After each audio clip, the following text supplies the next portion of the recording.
Hi నమస్తే welcome to our channel. నేను మీ ప్రత్యూష. ప్రస్తుతం మనతోనే సీనియర్ జర్నలిస్ట్ భరద్వాజ్ గారు మనతో ఉన్నారు. సార్తో మాట్లాడి మన విషయాలు తెలుసుకుందాం. నమస్తే సార్. నమస్తే. సార్, కలర్ ఫోటో ఈ మూవీతో మంచి పేరు తెచ్చుకున్న డైరెక్టర్ సందీప్ రాజ్. అయితే ఇప్పుడు ఈయన పైన కూడా చాలా మంది విమర్శిస్తున్నారు. ఈయన ఒక వెబ్ సిరీస్ లో కొన్ని కామెంట్స్ కూడా చేశారంటూ కూడా ఈయన మీద చాలా వాగ్దానాలు వస్తున్నాయి. అంటే ఒక కులం గురించి డైరెక్ట్ గా పేరు చెప్పి మరి ఆయన మాట్లాడారు అంటూ కూడా చాలా మంది వ్యాఖ్యలు చేస్తున్నారు. ఇలా కులం పేరుతో నీచంగా మాట్లాడడం ఎంతవరకు కరెక్ట్ అంటారు? అంటే ఒక వెబ్ సిరీస్ ఈయన నిర్మాణ సారథ్యంలో వెలువడుతోంది. వేరే డైరెక్టర్ దాన్ని డైరెక్ట్ చేస్తున్నారు. ఇతను కలర్ ఫోటో డైరెక్ట్ చేయడంతో పాటు డాకు మహారాజ్లో ఒక క్యారెక్టర్ కూడా చేశాడు. నటుడు కూడా ఈ డైరెక్టర్ సందీప్ రాజు నటన కూడా ఉంది. అలాగే ఇప్పుడు సుమ గారి కుమారుడితో సినిమా తీస్తున్నాడు ఈయన, మోగ్లీ అనే పేరుతో. అయితే ఇదే క్రమంలో ఒక వెబ్ సిరీస్ కూడా చేస్తున్నాడు ఈయన. ఈ వెబ్ సిరీస్ విన్ అనేటువంటి ఒక దీనిలో ఒక ప్లాట్ఫామ్ మీద ప్లే అవుతోంది.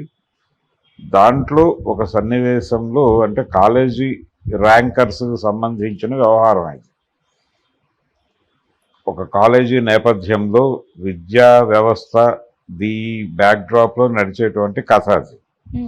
దాంట్లో ర్యాగింగ్కి సంబంధించి ఇతర అంశాలకు సంబంధించి రకరకాల సన్నివేశాలు దొర్లుతూ ఉంటాయి.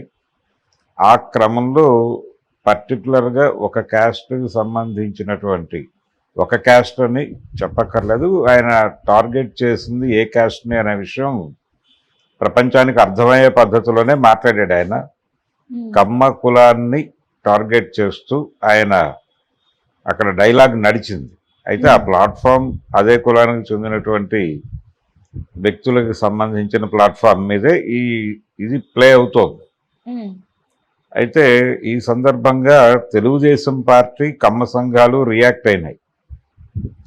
అయ్యి ఆ డైలాగ్ సీన్కి అభ్యంతరాలు వ్యక్తం చేసినాయి, గొడవకు దిగినాయి. ఆ సందర్భంగా ఆయన ఒక ట్వీట్ చేశాడు, అయ్యా నేను వాంటెడ్గా చేయలేదు, అనుకోకుండా దొర్లింది ఈ సన్నివేశం అని.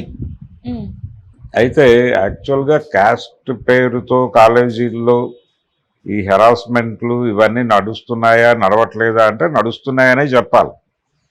చాలా క్లియర్గా కింది కులాల వాళ్ళని టార్గెట్ చేస్తూ చాలా సందర్భాల్లో పర్టికులర్గా ఈ కమ్మ సామాజిక వర్గంకి చెందినటువంటి విద్యార్థుల నుంచి కొంచెం అతిగా ప్రవర్తించడం లాంటివి చాలా కాలేజీల్లో జరిగినాయి. ఈ జరిగిన సందర్భంలో విమర్శలు వచ్చినాయి, దాడులు జరిగినాయి కాలేజీల్లో. అంటే సమాజంలో కుల వివక్ష ఉంది. ఉన్న కుల వివక్షని ఏదో మేరకు మాట్లాడే ప్రయత్నం సినిమా వాళ్ళు కానీ లేకపోతే సాహిత్యంలో కానీ మరొక చోట కానీ ఎవరైనా చేస్తే వెంటనే దాడి చేసేస్తున్నారు. అంటే ఇటువంటిది ఏమీ లేదు అని. ఈ మధ్య కాలంలో ఒక విచిత్రమైన విషయం, ఒక సినిమాలో అంటే ఆంధ్రప్రదేశ్ చరిత్రలో, ఉమ్మడి ఆంధ్రప్రదేశ్ చరిత్రలో దళితుల మీద 2 ప్రధానమైన దాడులు జరిగినాయి. ఒకటి కారంచేడులో కమ్మ సామాజిక వర్గం వాళ్ళు మాదిగల మీద దాడి చేశారు. అలాగే కాంగ్రెస్ పార్టీ హయాంలో చుండూరులో రెడ్లు మాలల మీద దాడి చేశారు. ఈ 2 సన్నివేశాలు దుర్మార్గమే. అంటే కారంచేడులో కమ్మ సామాజిక వర్గం వాళ్ళు దాడి చేయటము దుర్మార్గమే, చుండూరులో రెడ్డి సామాజిక వర్గానికి చెందిన వాళ్ళు మాలల మీద దాడి చేయటము దారుణమే. అయితే ఈ మధ్యకాలంలో వచ్చినటువంటి 23 అనే సినిమాలో వాళ్ళు చుండూరు ఇన్సిడెంట్ అంటే దళితుల మీద జరుగుతున్న దాడుల్ని చెబుతూ ఒక్క చుండూరు మాత్రమే ప్రస్తావించారు, కారంచేడు ప్రస్తావించాల.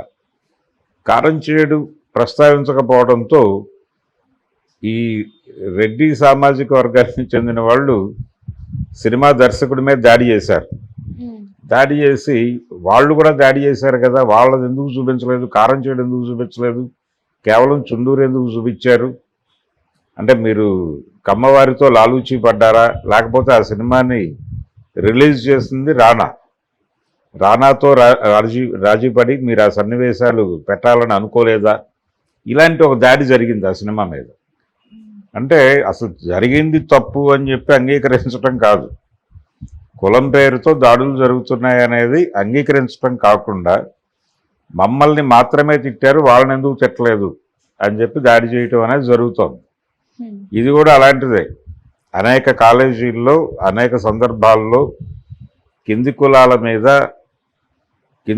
మీదే కాదు, తోటి కులాల మీద కూడా కొన్ని కులాలు దాడులు చేసినటువంటి సందర్భాలు అనేక ఉన్నాయి అనేక కాలేజీల్లో.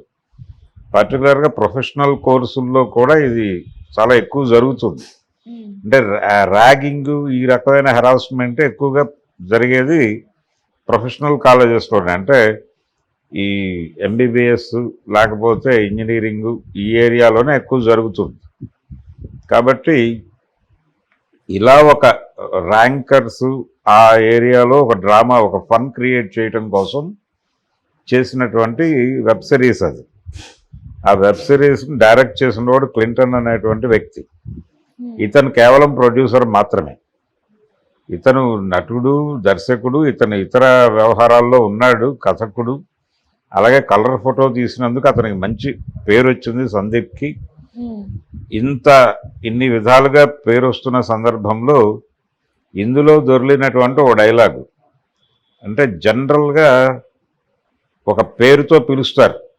కొన్ని కులాలకి కొన్ని పేర్లు కాయిన్ అయిపోయి ఉన్నాయి సమాజంలో.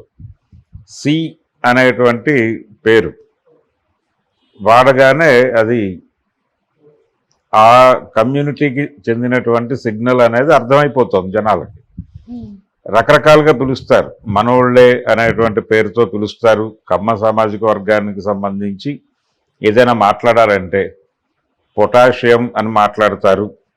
ఇలా రకరకాల సింబల్స్తో ఆ కాస్ట్ని పిలవటం అనేది ఉంది, ఒక పద్ధతి ఉంది. అంటే ఎందుకు వచ్చింది ఈ పద్ధతి అంటే వీళ్ళు వ్యవహరించినటువంటి తీరుకు నిరసనగా ఇది ముందుకొచ్చింది. అందుకని ఆ పేర్లతో అలా పిలవటం అనేది కామన్గా మారిపోయింది కాలేజెస్లోను వీటిల్లోనూ. కాబట్టి దాన్ని వాడుకున్నాడు ఈయన ఈ వెబ్ సిరీస్లో. వాడుకోవడంతో వాళ్ళు దాడి చేసేసరికి ఇప్పుడు సారీ చెప్పాడు. సారీ చెప్పి తన ట్విట్టర్ వేదికగా సారీ చెప్పి, ఒకవేళ మీ మనోభావాలు గాయపరిచి ఉంటే అందుకు క్షమాపణ వేడుకుంటున్నాను అని చెప్పాడు. ఒకటి ప్రధానంగా ఇతని వెబ్ సిరీస్ అది టెలికాస్ట్ అవుతున్నది ఒక కమ్మ సామాజిక వర్గానికి చెందినటువంటి ప్లాట్ఫామ్ మీద అనేది వాస్తవం. అలాగే ఈయన ఈ మధ్య కాలంలో నందమూరి బాలకృష్ణ గారి సినిమాలో యాక్ట్ చేశాడు, డాకు మహారాజులో. అది ఆ సినిమా హీరో ఎవరో చెప్పక్కర్లేదు, నందమూరి బాలకృష్ణ కమ్మ సామాజిక వర్గానికి చెందినటువంటి హీరోనే. కాబట్టి వాళ్ళతో ట్రావెల్ అవుతున్నాడు ఆయన. అవుతూ ఇప్పుడు అదే క్యాస్ట్ అలాగే తెలుగుదేశం పార్టీకి కూడా టార్గెట్ అయ్యాడు. టార్గెట్ అవగానే భయపడిపోయి వెంటనే సారీ చెప్పేశాడు ఆయన. సారీ చెప్పడం మాత్రమే కాదు, ఆ వెబ్ సిరీస్ నుంచి ఆ సీన్ కట్ చేస్తారని కూడా చెప్పాడు. కట్ చేసేసారు, అయిపోయింది. అంటే అది తిరిగి మరొకసారి ఇంకొక ప్రేక్షకుడు కనుక ఇప్పుడు దాన్ని చూస్తే విన్లోకి వెళ్ళి చూస్తే ఆ సీన్ ఉండదు. ఆల్రెడీ తొలగించేశాను కాబట్టి నన్ను క్షమించి వదిలిపెట్టేయండి అని చెప్పి వేడుకుంటున్నాడు. అంటే ఒక రకంగా ఇది కూడా వివక్షే. ఎందుకు వివక్ష అంటున్నానంటే, ఎవరి గురించైనా ఏ విషయమైనా ఓపెన్గా ఒక డిబేట్లోకి రావటంలో దాని గురించి హర్ట్ అవ్వాల్సిన అవసరం లేదు. అలాంటివి జరిగాయా లేదా అనేది వెరిఫై చేసుకోవటమే తప్ప అంతకు మించి మరొకటి లేదు. ఈ మధ్యకాలంలో చాలా సందర్భాల్లో చాలా సినిమాల్లో ఇలాంటివి దొరుకుతున్నాయి. రిజర్వేషన్ ఇష్యూ మీద కూడా సినిమాలు వస్తున్నాయి. రిజర్వేషన్ ఇష్యూ మీద పాజిటివ్గాను సినిమాలు వస్తున్నాయి, నెగిటివ్గాను వస్తున్నాయి.